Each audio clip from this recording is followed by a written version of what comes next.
when you're asleep, this thing doesn't shut down. In fact, some areas of the brain are actually more active during the sleep state than during the wake state. We've said that sleep is complicated, and it takes 32 years of our life. But what I haven't explained is what sleep is about.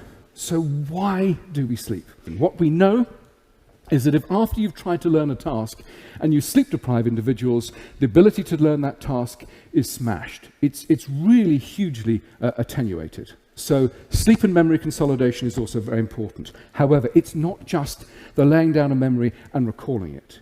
What's turned out to be really exciting is that our ability to come up with novel solutions to complex problems is hugely enhanced by a night of sleep. In fact, it's been estimated to give us a threefold advantage. What we've just heard from Monsieur Russell Foster is basically why schools, in my opinion, sometimes are not really the best environment for learning.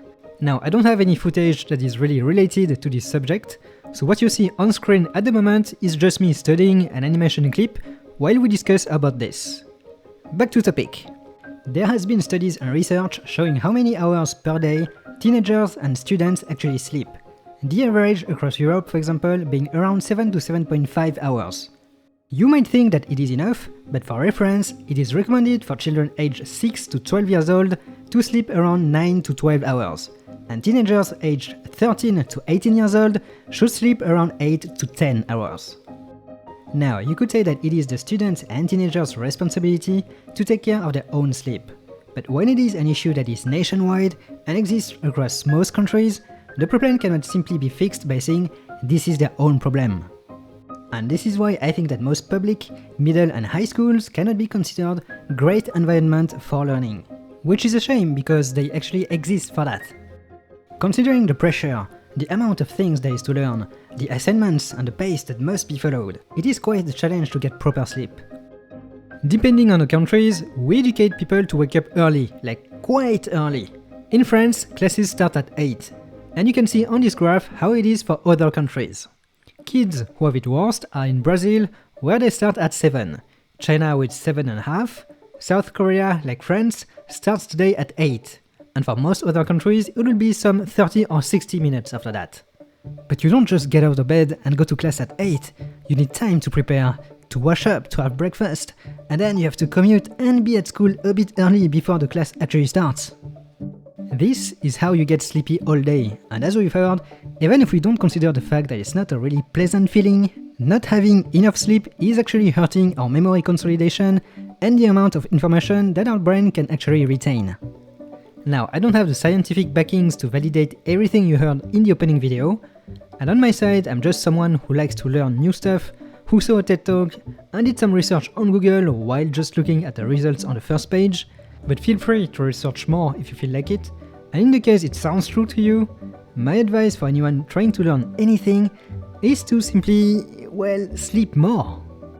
If the situation allows it, sleep before class, after class, take a short nap whenever you can, relax yourself without even getting into sleep if you want, but you need to let that muscle that is your brain rest properly before activating it again and trying to cram more stuff into it.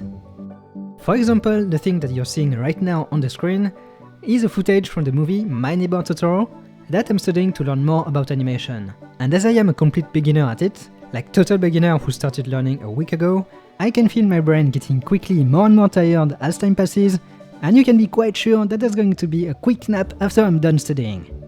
As people who are learning new things, students, beginners, or even experts pushing the boundaries of what we already know, we should certainly invest our energy into what drives us forward, but we should as much be questioning what actually slows us down.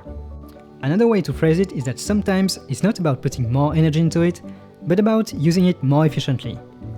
And taking care of your brain is the first step whenever you're talking about learning new things and creating new brain connections. In practice, there are several things you can do to get better sleep. It can revolve around several strategies, going to bed exactly at the same time, but trying out breathing techniques, for example, to fall asleep faster, or going to bed earlier if you're ready for big changes. I'm not going to advise to stop looking at your phone before going to bed, because I can't, but you can at least install one of these blue light filters to help you fall asleep more easily. and so on. There are many other things to try. Some things may work, some may not, but it doesn't change the fact that if you don't sleep well, you might just be slashing your learning efficiency. So it's worth it to at least question it repeatedly, over and over again, otherwise you'll just be wasting your energy.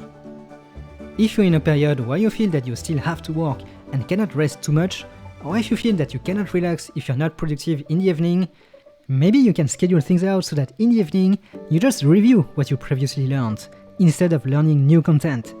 This way you're simply strengthening whatever is already there, instead of exploring, which might be a bit too stimulating before going to bed.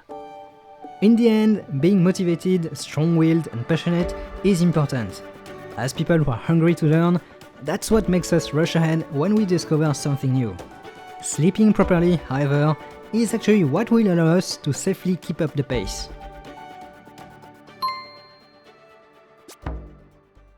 I can feel my brain getting quickly more and more tired, more and more tired, more and more tired.